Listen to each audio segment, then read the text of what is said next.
Hi everybody, Ellen here. Today I come to you guys with my April wrap up, and I have been sick for big parts of this month and I've been having some stress related issues and therefore getting sick because of that, but we're going to try to film this video anyways. But all of these things combined have actually done so that I haven't read very much because I just haven't had the energy or the concentration to do so. So I've just been trying to, get from day to day. But yeah, during this month I finished 13 books. 5 of those are picture books. Then we have 1 graphic novel. It's not really the level I usually go on, but shit happens and I should just be happy with it. And I am, because I've barely read anything this month, I feel like. Since I read the first book during a 24-hour readathon, I really want to continue on with the series, of course. So I read Catching Fire by Suzanne Collins. This is book 2 in the Hunger Games trilogy. I love this series so much, and I think you all know what they're about, but I love reading it because I haven't read it for a few years, and this is definitely one of my favorite series out there. And of course I give it 5 out of 5 stars, because how could I not? Then we have Thunderhead, which I started reading like ages ago, but now I finished it, and it's written by Neal Shusterman. This is book 2 in the series called The Arc of Scythe, The Arc of a Scythe, something like that. I think there's supposed to be 3 books, and this series is freaking killer. Like, it's just mind-blowing, really. So this is about a world where sort of humanity has changed because you can't die anymore by diseases or accidents or anything like that. The only way for you to die is if a scythe actually gleams you, and then you can come back from your injury and stuff like that. And in the first book we get to follow Citra and Rowan, and they're actually chosen as scythe's apprentices, and they have to fight it out to find out and to be able to become one of the scythes. And this is book 2, and this was so freaking good. Like, I don't even know why I didn't continue reading it sooner, because it was marvelous. And I gave this book 5 out of 5 stars because mind blown. And then of course I had to continue on with my little reading quest here. So I read The Witches by Roald Dahl, and this is a middle grade book. I love those, so I mean, there's been a lot of them lately. So in this one we meet a boy and his grandmother, and his grandmother actually tells this guy about witches and how you're supposed to be able to tell if a person is a witch, and what those tales are, and stuff like that. And when they're on vacation they actually come across witches, and they have to figure out what the hell to do about it. And it's really funny, it's really witty, and I really liked it. However, I didn't like it as much as I liked Matilda or Charlie and the Chocolate Factory, but I did still end up giving this book 4 out of 5 stars. We have The Eye of the World by Jordan. I started reading this one in I want to say February, but maybe it was March, I'm not sure.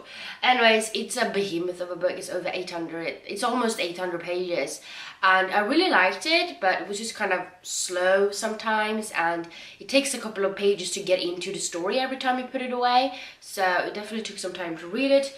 It's really hard to describe this series, but I mean, it's a adult fantasy.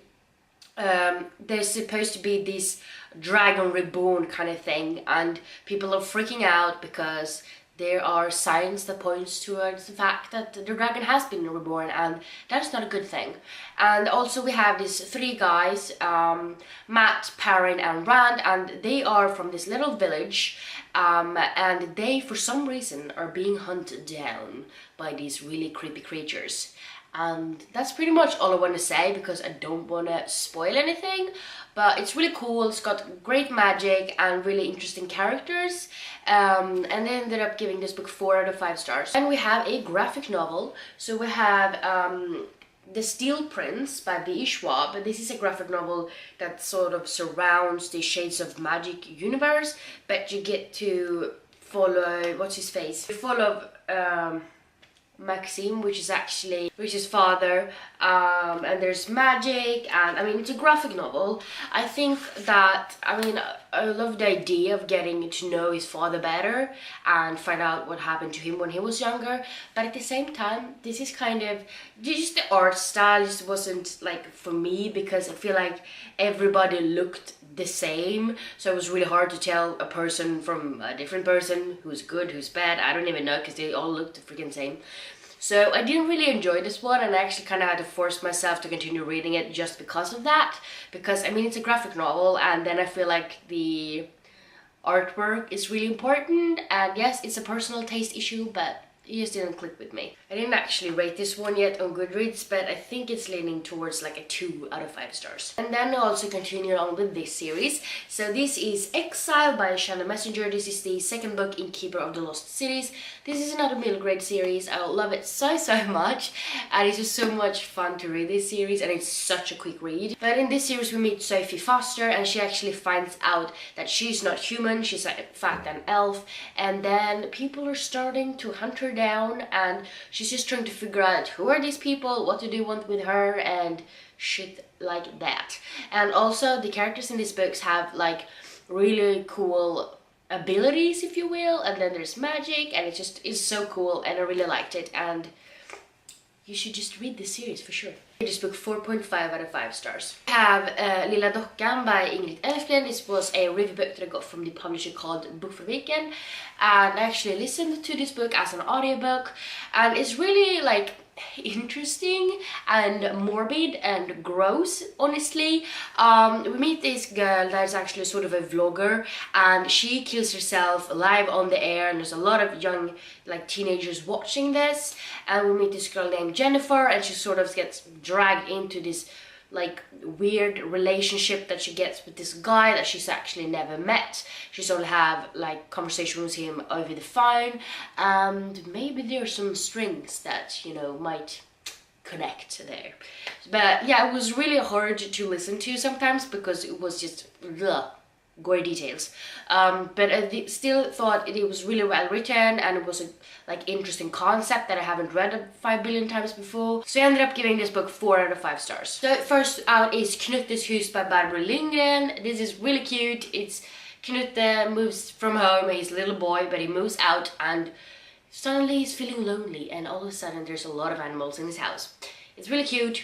Not completely sold on the illustrations though, but I really liked it. And then we have Adjumin Bror of Su Kung Lu, and this was just so adorable. It's about a horse looking for his brother, and this book melted my heart completely. It was so cute, and I definitely will read it 5 billion times for my kids because I loved it. It was so good. Then we have Knacka på by Anna Clara Tidholm. This is a classic. The kids love this book. It's been out for like 25 years or something like that.